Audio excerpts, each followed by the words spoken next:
இன்னமும் ஆரி ஒர்க் போடுறதுக்கு டைமே இல்ல. ஆனா ஆரி ஒர்க் அப்படின்னு வந்துட்டாலே அக்கா கிட்ட குடுத்துட்டு இருந்தோம். இல்லன்னா தங்கச்சி கிட்ட குடுத்துட்டு இருந்தோம். ஆனா அக்கா வந்து கொஞ்சம் லேட்டு. தங்கச்சி நார்மலா வந்து போட்டுடுவா.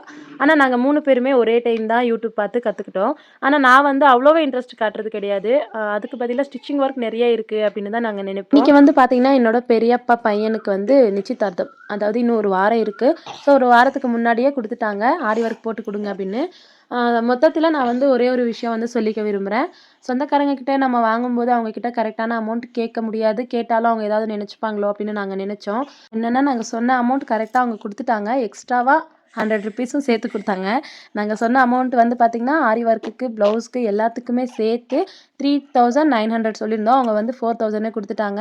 ஸோ அதில ரொம்ப சந்தோஷமா இருந்துச்சு. நான் பார்த்ததிலேயே சொந்தக்காரங்க கிட்ட ஸ்டிச்சிங் பண்ணி நெறைய பேர் என்கிட்ட வந்து கரெக்டான அமௌண்ட்டும் குடுத்துருவாங்க.